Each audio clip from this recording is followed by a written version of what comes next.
Marcos 5, 21. Quem não tiver Bíblia aí no telemóvel, no tablet ou Bíblia de papel, pode acompanhar aqui na projeção. Verso 21. Tendo Jesus voltado no barco para o outro lado, afluiu para ele grande multidão, e ele estava junto do mar.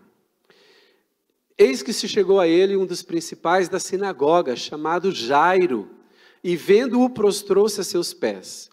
E insistentemente lhe suplicou: minha filhinha está à morte, vem, impõe as mãos sobre ela, para que seja salva e viverá. 24, grande multidão o seguia, comprimindo-o. Aí vai entrar uma outra história no versículo 25, então nós vamos agora ler a partir do 35, porque aí entra uma outra história do 25 em diante. Vamos agora ao 35.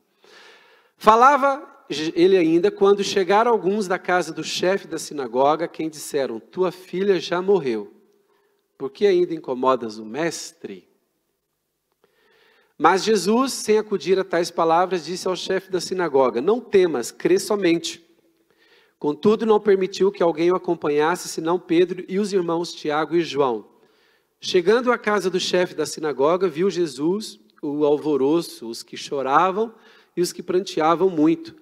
Ao entrar, lhes disse: por que estáis em alvoroço e chorais? A criança não está morta, mas dorme. E riram-se dele. Tendo ele, porém, mandado sair a todos, tomou o pai e a mãe da criança e os que vieram com ele, e entrou onde ela estava. Tomando-a pela mão, disse: Talitá cumi, que quer dizer: menina, eu te mando, levanta-te. Imediatamente a menina se levantou e pôs-se a andar, pois tinha 12 anos. Então ficaram todos sobremaneira admirados.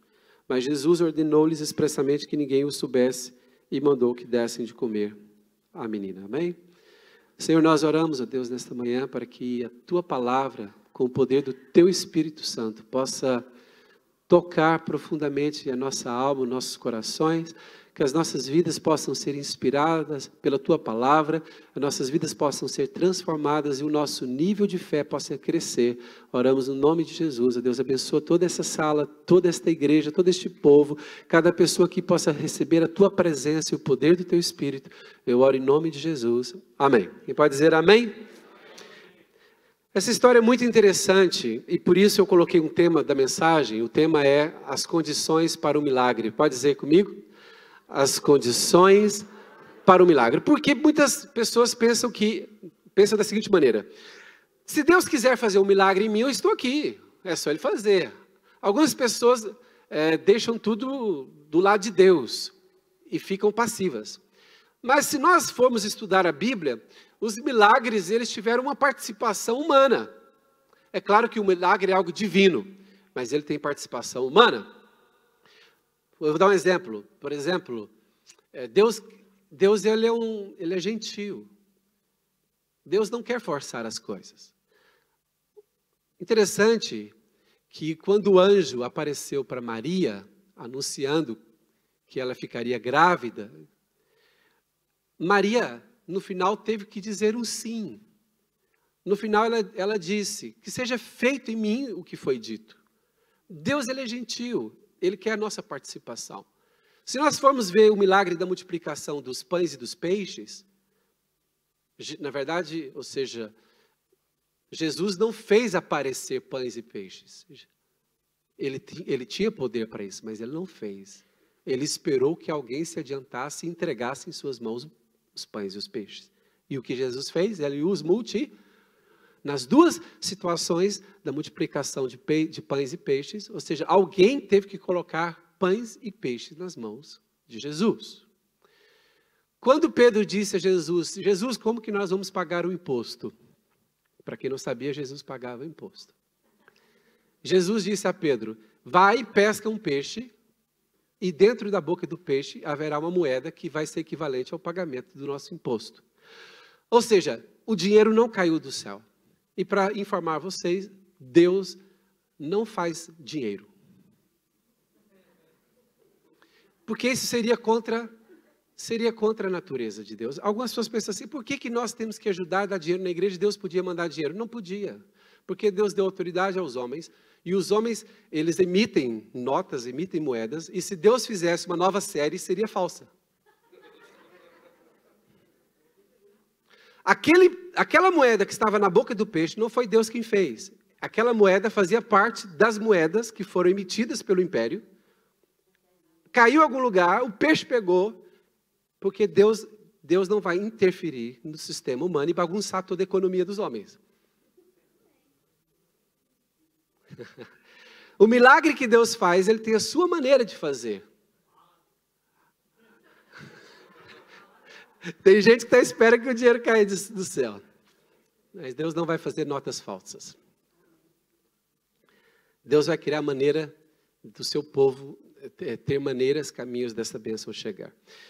Mas voltemos aqui à história de Jairo. Jairo tinha uma filha de 12 anos que estava doente, mas ela estava doente mesmo, uma doença muito grave, e toda a gente estava na expectativa que ela viesse a morrer em breve. Jairo, então, fica desesperado, e a Bíblia fala sobre Jairo, quem ele era. O que a Bíblia diz sobre Jairo? A Bíblia diz que Jairo era um dos principais da sinagoga, e mais a seguir fala que ele era o chefe da sinagoga. Naquela época, antes da ressurreição de Jesus, obviamente ainda não havia igrejas. Os irmãos sabem que a igreja começou depois da ressurreição de Jesus. Antes da ressurreição de Jesus, em Israel, havia um sistema religioso com as sinagogas. Os judeus frequentavam sinagogas, se reuniam em sinagogas.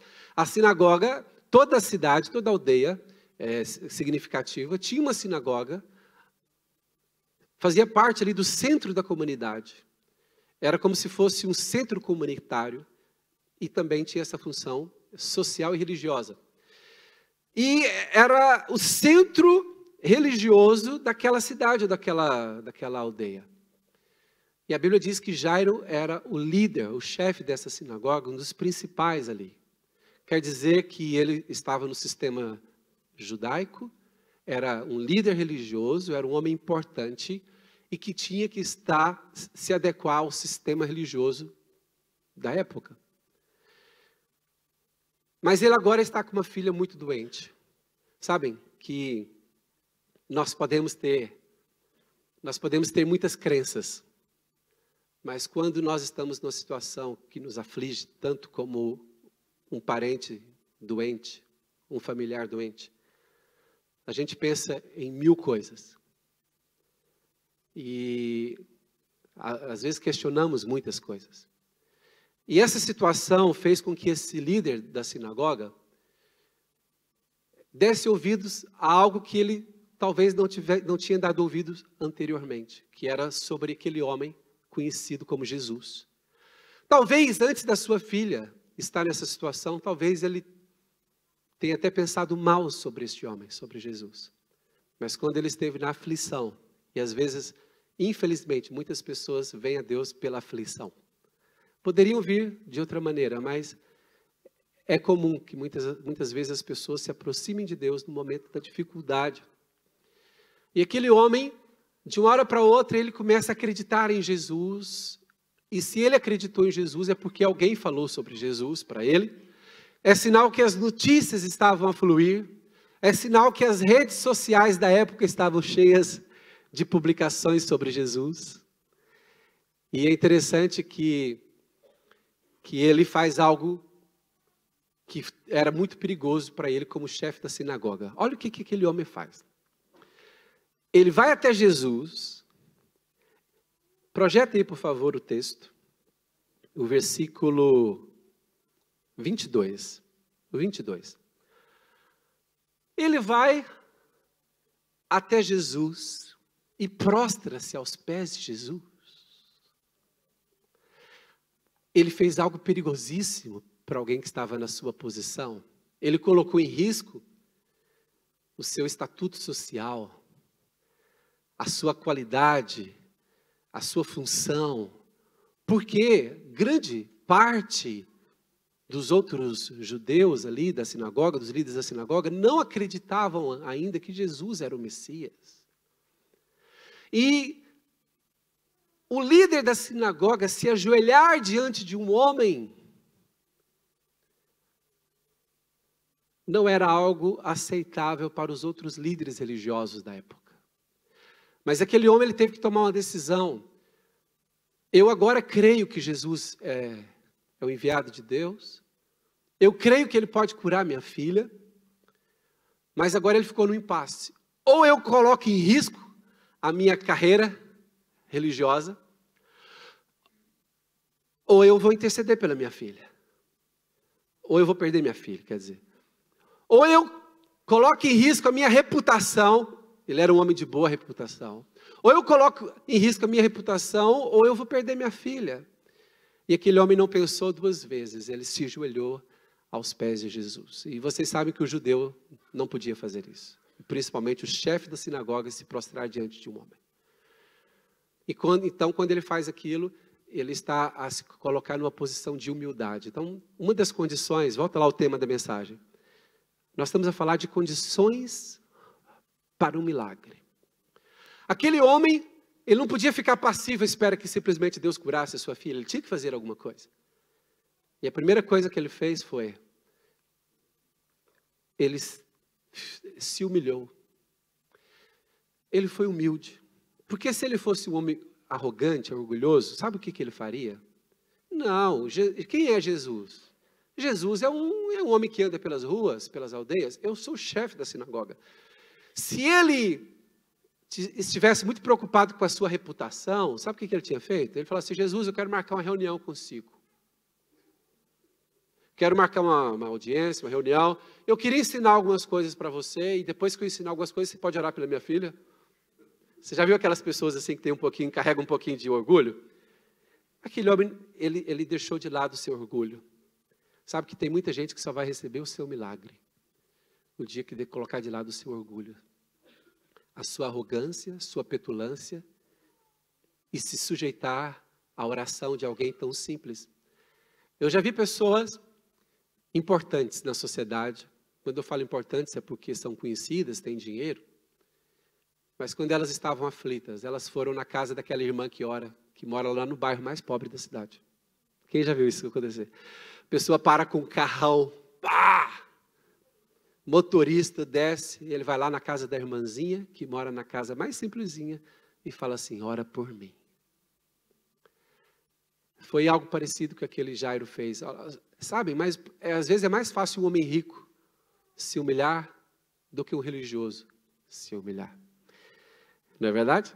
Mas ele se humilhou, colocou a sua reputação de parte e correu o risco. Sabem que não há como você receber o milagre de Deus, buscar os milagres de Deus e ficar neutro. Olha, sabe que uma parte da população do mundo não acredita em Jesus, ou não acredita a sua maneira, a maneira da Bíblia, ou é contra. Então é o seguinte, irmãos, quando nós nos posicionamos pelo que nós cremos, nós vamos ter resistência.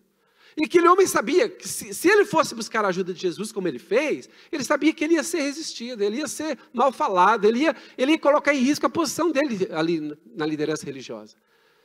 Mas não tem como, irmãos. Quando nós estamos querendo Jesus, nós temos que estar dispostos a colocar a nossa reputação em jogo.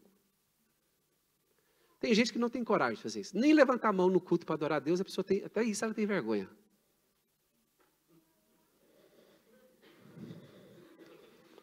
Se nós falamos, ajoelhe-se na presença de Deus.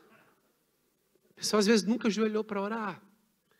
Sabe, irmãos? Há pessoas que não recebem o milagre de Deus porque são duras por dentro. Elas querem um milagre à maneira delas. Quando o general Naamã ouviu falar que havia um profeta que poderia curá-lo, limpá-lo da sua lepra, o profeta Eliseu disse o seguinte: o senhor vai tomar banho, receita médica de Eliseu, fez lá como é que fala? A receita, né? Uma prescrição do profeta Eliseu, 3 banhos no Rio Jordão. Quando os soldados da Naamã levam lá, aqui está a prescrição do profeta, você tem que tomar banho 7 vezes no Rio Jordão. 7. Tá bem. Muito bem. 7 vezes no Rio Jordão, já está consertado. 7 vezes no Rio Jordão. O que ele disse? O que Naamã disse? Que era um general. Aqui na nossa terra tem rios muito melhores do que Jordão. Se eu tomar banho nesse Rio Jordão, eu vou ficar sujo. Quem já foi no Jordão sabe disso. Você tomar banho lá, você fica sujo. Aquele rio todo lamacento. Algumas partes lá do Rio Jordão, algumas alturas dele. E o homem falou assim, mas por que isso? Aí o homem não queria, porque ele era um líder, um general orgulhoso. Não, por que o profeta deu essa prescrição? Se eu quiser, por que não falou para eu tomar banho aqui nos nossos rios? Aí o que alguém falou para ele? Ainda bem que esses generais também tinham pessoas ao lado com bom senso, com bons conselheiros. Olha, se ele não tivesse pedido uma coisa muito mais difícil, você não teria feito? Ele só pediu para você tomar banho. Porque realmente a lepra, não se dizia que a pessoa era curada de lepra, a pessoa era purificada, era limpa, no sentido de que ela estava suja, limpa. Então o tomar banho também tem a ver com isso, 7 vezes. E o homem vai lá e se humilha no Rio Jordão. 1 vez, 2 vezes, 7 vezes ele foi curado. Sabe que talvez você não alcançou o seu milagre, eu não sei qual milagre você está à procura, mas às vezes você é duro. Você não aceita alguém orar, você não aceita o poder de Deus fluindo na igreja. A gente faz reunião de oração, você fecha o coração, você faz não sei o que, eu quero a minha maneira, tipo Naamã, né? Olha o que Naamã diz, eu pensava que ele ia me chamar, me fazer, tipo assim, agora eu já estou a florear aqui. Eu pensava que ele ia me colocar sentado numa cadeira fofinha, ia vir com a sua mãozinha sobre mim e falar, fica curado, general. Sabe, cada pessoa quer criar o cenário para o seu milagre. Então, fala, enquanto você quiser criar o seu cenário para o milagre, é você que está querendo decidir como que o milagre vai ser feito. Eu quero dizer, Deus fará o milagre da maneira dele. Então, condição para o milagre. Abrir mão da sua reputação. Humilhar-se diante de Deus. E aceitar o milagre da maneira de Deus, como Ele quiser. Quem pode dizer amém? Amém. Glória a Deus. Mas logo a seguir, veja bem, quando Jesus disse assim, ele se humilha, e ele fala assim, gente, eu coloquei a minha vida toda em risco aqui, para minha filha ser curada. Quando ele se levanta e começa a falar com Jesus, o que acontece, irmãos? A multidão aumenta, fica aquilo tudo apertado, e agora entra uma outra mulher na história que está atrás de um milagre também. Quem é ela? Quem era ela? A mulher com a hemorragia, com fluxo de sangue, de 12 anos. Aí o homem está lá ajoelhando, colocando a vida dele toda em risco. Aí entra uma outra mulher para atrapalhar a cena dele. Aí vem uma mulher lá assim, toda assim, né? E ela pensava, se eu somente tocar nas vestes de Jesus, eu ficarei curada. Entende? Então, enquanto isso está o homem aqui, vamos na minha casa, você precisa curar minha filha. Quando Jesus diz, eu vou, vem uma mulher, toca em Jesus e Jesus fala, para tudo. Aí o homem, meu Deus do céu. Para não, vamos embora da minha casa, minha filha está doente. Aí Jesus diz, para tudo, estátua, vamos brincar de estátua? Para tudo. Jesus fala, quem me tocou? Aí os discípulos falam assim, Jesus, você está a brincar conosco? Todos nós te tocamos, toda a gente está te tocar o tempo todo, você não está vendo a multidão que está aqui? Aí Jesus fala, não, alguém me tocou de maneira diferente, porque eu senti sair de mim poder. Está vendo? Como que aquela mulher alcançou o milagre dela? De uma maneira totalmente diferente. Jesus não impôs as mãos sobre ela, nem nada. Ela teve uma fé, tocou Jesus, Jesus disse, saiu de mim poder. Enquanto isso está Jairo lá, que benção, né? A irmãzinha foi curada, né? Ih, minha filha. Bora, Jesus! E Jesus está lá, conversando com a mulher, não sei o quê. Jesus parou tudo, sabe? Então, condições para o milagre. No meio do processo, surgem obstáculos. E às vezes os obstáculos não são coisas más. É Deus trazendo bênção na vida de outra pessoa. E você com pressa, com ansiedade na sua. E Deus, é a minha vez, é a minha vez. Mas é difícil. Você pede a bênção de Deus e demora. Quem já achou que às vezes Deus demora? Tá igual aquela pessoa que fala assim, Deus, dá-me paciência. Mas tem que ser agora. Tem nem paciência. Irmãos, a nossa fé sempre vai ser provada no caminho do milagre. Diga assim comigo, no caminho do milagre. A minha fé é provada. Aquele homem podia ter desistido. Jesus se atrasou ali por causa da cura da mulher com hemorragia. E para piorar, o que acontece? Para piorar ainda, quando Jesus fala, agora nós vamos. Chega lá, aquele pessoal que traz notícia ruim. Chega lá e diz assim, olha, lamento informar, senhor Jairo, mas a sua filha já morreu. Então, esquece Jesus, deixa ele de lado que já não há esperança. Quando aquele Jairo ouve aquela notícia, e ele começa a se conformar, quando ele começa a se conformar com a morte da filha, o que Jesus faz? Jesus interrompe. Olha como Jesus interrompe. Olha o versículo aí, projeta aí, por favor. Versículo 36. Olha o que diz o 36. Depois das más notícias que a menina já tinha morrido, Jesus, tendo ouvido estas palavras, disse ao principal da sinagoga, não acabou. Não temas. Continue a crer. Sabe, irmãos? No meio do caminho do milagre, nós vamos ouvir mais notícias. Olha, está piorando. Isso piorou. Isso não vai chegar a lugar nenhum. Isso não vai dar certo. Quantas vezes, irmãos, bênçãos que nós já alcançamos. No caminho, no processo. Às vezes faltava um pouquinho só para a bênção chegar. Aparecia algum obstáculo. Aparecia algum problema. E qual é a palavra de Jesus no meio dos obstáculos? O que Jesus nos diz, irmãos? Fala para a pessoa que está ao seu lado. Não temas. Crê somente. Com Jesus sempre há esperança. Amém? E aí acontece algo interessante. Agora Jesus ia orar para uma menina que estava doente. Agora Jesus fala para o homem crer que ele vai orar por uma menina que está agora morta. Então agora o cenário mudou. O ambiente mudou. O que Jesus faz agora? Enquanto toda a multidão estava indo com ele para a casa de Jairo, agora que anunciaram que a menina morreu, o que Jesus fez agora? Falou, vocês todos fiquem aqui. Ninguém vai comigo. Só vai comigo Jairo e 3 dos meus 12 discípulos. Quem são os 3? Pedro, Tiago e João, que são reputados como os principais. Por que Jesus fez isso? Porque você precisa construir o ambiente para o milagre.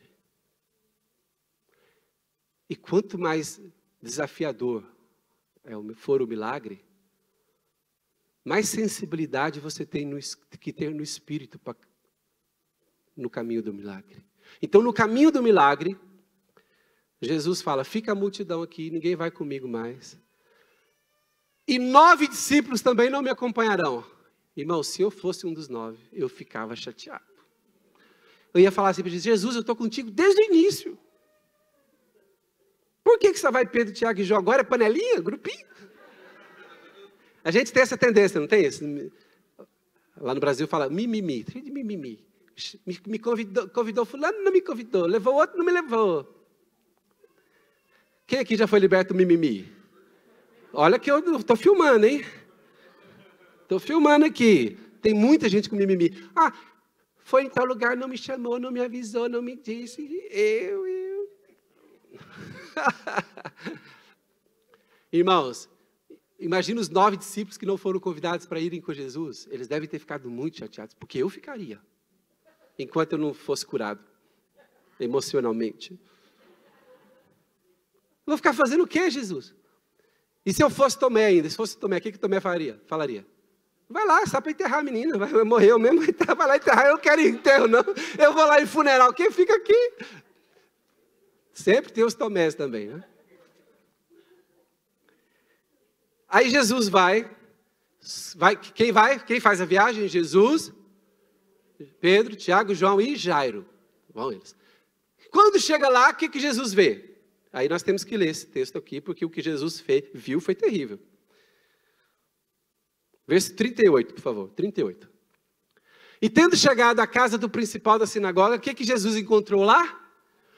Irmãos, vocês sabem o que é alvoroço? Alvoroço é confusão. Eu até imagino as tias da menina, os primos, e todo mundo andando lá para o outro. A menina morreu, Jairo, a menina está morta, e agora o que nós vamos fazer Tá filmando isso?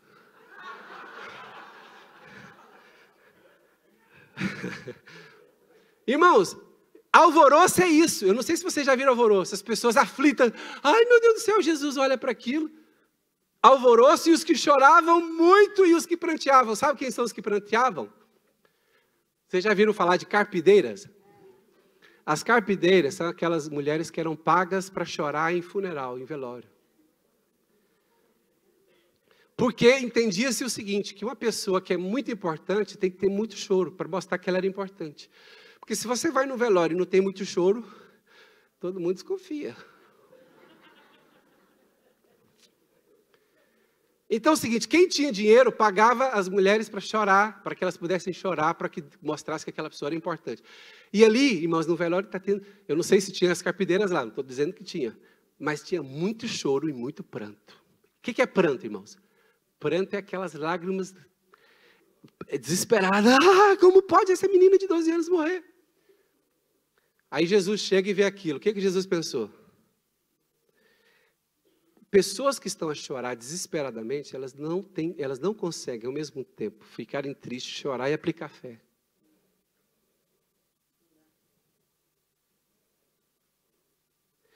E Jesus pensou, como que eu vou construir uma atmosfera para o milagre? Sabe o que Jesus dá a ordem? Olha o verso 39. Agora Jesus apelou, irmãos. 39. E entrando disse-lhes, por que vos alvoroçais e chorais? A menina não está morta, ela dorme. Próximo, 40. O pessoal acreditou, era Jesus. O pessoal acreditou, não acreditou? O que o pessoal fez? Você tem coragem de rir e zombar de Jesus? Alguém tem coragem de rir e zombar de Jesus? Mas eles fizeram. Porém, ele tendo-os feito sair, olha o teste de Jesus. Isso é que é sensibilidade espiritual. Jesus diz, olha, por que vocês estão a chorar? Para, a menina não está morta, ela dorme. Ele fez isso para testar a fé deles. Quando todo mundo começou a rir e zombar, ele pensou assim, ninguém crê que essa menina pode voltar a viver. Então ele disse, vai embora toda a gente. Só que no meio daquelas pessoas, sabe quem estava lá? O avô da menina, o avô paterno, o avô materno, a avó materna, o avô paterno, a avó paterna, os primos, os tios. E o que Jesus disse? Todo mundo fora. E eu até imagino, eu até consigo ver a vovó da menina, a vozinha da menina. Quando eu falo vó, naquela época não era de idade não. Os irmãos sabem que na época as mulheres casavam muito novinhas, na adolescência naquela época, em Israel. Elas casavam novas e com 30 e poucos anos, 40 já eram avós. Toda uma gente. Estou até imaginando a avó da menina chegando lá assim para Jairo. Jairo, eu quero ficar, tá bem? Aí Jairo olha para Jesus fala assim, nem ela, nem a avó. O quê? Eu sou a avó, eu que cuido dela quando ela está com problema. Irmãos, eu fico até imaginando os parentes querendo brigar para ficar no quarto da menina. Sim ou não? Agora eu pergunto o seguinte, se eu sou um pastor e chego num lugar e falo para orar e falo para todo mundo ir embora, o que as pessoas fazem comigo? Me mandam eu ir embora. Não, você foi chamado para orar, você não manda nada aqui vai ficar a avó, vai ficar o avô, vai ficar a tia, vai ficar todo mundo. Mas aí que está, Jesus colocou aquilo como condição para o milagre. Saem todos, por quê? Só pode ficar quem ajuda, quem atrapalha tem que sair. Porque quem não tem fé pelo milagre, não ajuda. Por isso eu quero dizer o seguinte, uma das condições para o milagre é, não conte seus problemas para todo mundo. Uns vão chorar de alegria.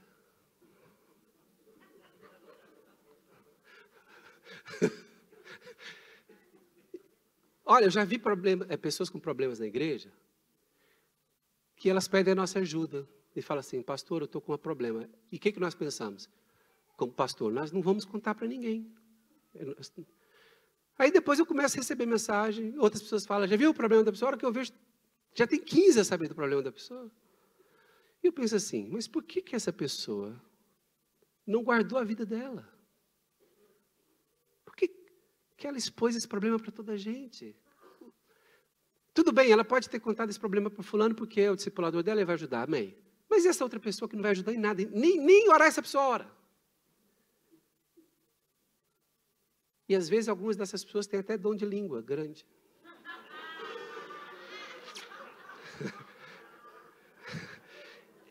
que é um dom muito perigoso. O dom de língua grande. E depois a pessoa resolve o problema. Sabe que às vezes as pessoas estão com problemas, contam para 20 outras, resolvem um problema e depois tem lá 20 pessoas, até hoje contando para outras pessoas o problema que a outra teve. Por favor, não conte os seus problemas para aquelas pessoas que não vão fazer diferença na hora de ajudar.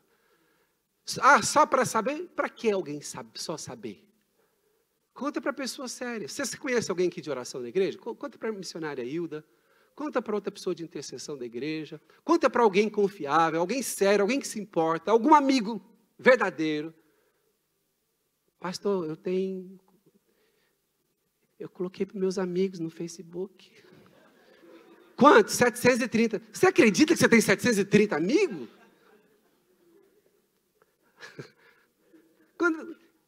O conceito de amigos no Facebook é falso. Aquilo não são amigos. Quando você está com um problema, você tem que chamar as pessoas certas. Você está com um problema no casamento? Não fala do seu casamento para todo mundo.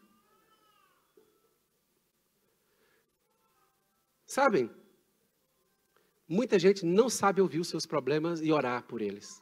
Alguns vão ouvir seus problemas e depois que você falar o problema, ela vai falar assim, toma, tá vendo? Sabia, orgulhoso de uma verdade, toma. Tem pessoas que vão passar o seu problema para frente de maneira negativa. Tem pessoas que seu problema no casamento vai falar, tá vendo? Ela não cuida bem do marido, tá vendo? Por isso que está acontecendo, ela não cuida bem da esposa. Sabe, irmãos? Quando uma pessoa está com um problema, está à procura de um milagre, ela tem que selecionar as pessoas que vão saber do assunto. E tem que orar. Tem muito cuidado. Porque depois, senão, você resolve o problema e tem um punhado de gente ainda falando mal de si. Verdade ou não, irmãos? Então, entenda, nunca conte problemas seus para pessoas que não vão ajudar, que não vão fazer diferença. Só conte para aquelas que realmente importam, são sérias e que são amigos de verdade. Ou que possam ajudar de verdade, amém? Jesus só quis ter com ele no quarto quem? Só o Pai, vamos ver quem? Vamos ver no verso 42, penso eu. Não, antes, 41. E tomando, antes, 40 mesmo. Tomou consigo o pai e a mãe da menina. Só, quem é que ele escolheu da família? O pai e a mãe. E falou com o pai e com a mãe, olha, vamos fazer um milagre aqui. Quem mais que ele tinha com ele, além do pai e da mãe? Pedro, Tiago e João. Olha, poucas pessoas. Há pessoas que pensam que muita gente vai fazer diferença, às vezes muita gente vai pesar contra. Sabe, irmãos, muitas vezes, você tem que ter as pessoas certas. Se você fala para muita gente, aí vão aparecer uns dizendo que ouviu de Deus. Aí você vai ouvir, sintonizar tanta coisa diferente de um que diz que Deus é isso, o outro diz que ouviu de Deus outra coisa.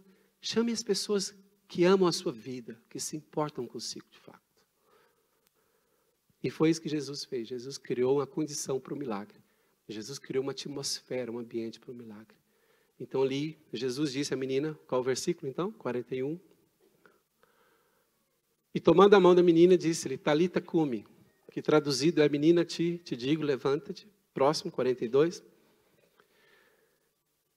E logo a menina se levantou e andava, pois já tinha 12 anos. E agora, o que diz? Aquele povo que riu de Jesus, o que fez agora? Quando a menina saiu para fora do quarto, andando?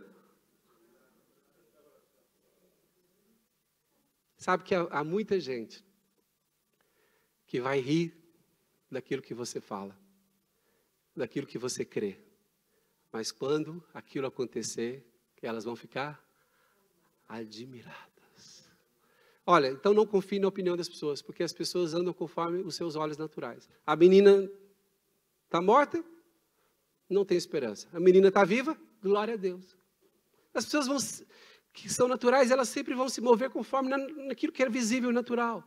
Se você quer ser espiritual, se você quer viver como uma pessoa que anda no sobrenatural, então você precisa ser sensível ao ambiente de fé. Às vezes nós temos reuniões aqui na igreja e nós oramos por pessoas que estão com problemas, pessoas que estão doentes. E eu reparo, às vezes eu estou aqui e eu vejo 30%, 40% das pessoas estão apenas a observar. quase que tipo assim, vamos ver o que vai acontecer ali. Só como espectadores. Eu e você não fomos chamados para ser espectadores. Eu e você fomos chamados para fazer parte do milagre da vida do outro. E quando nós oramos aqui com as pessoas, não fique só como espectador. Tá vendo? Sabia que não ia acontecer nada. Tá vendo? Eu sabia que também não ia dar nada. Aconteceu isso. Você não imaginava, você não esperava. Tem gente que está como plateia, está como torcedor. Ou seja, se erra o gol, esse jogador não presta. Se faz o gol, esse cara é bom. Quem já viu o torcedor assim? Se erra o gol, esse jogador tem que ir para a rua. No lance seguinte, ele faz o gol, isso aqui é jogador. Irmãos, da igreja está cheio de torcedor assim. A igreja não precisa de torcida. A igreja precisa de pessoas que entram na história e participam do milagre dos outros. Com a sua oração, vamos ficar de pé.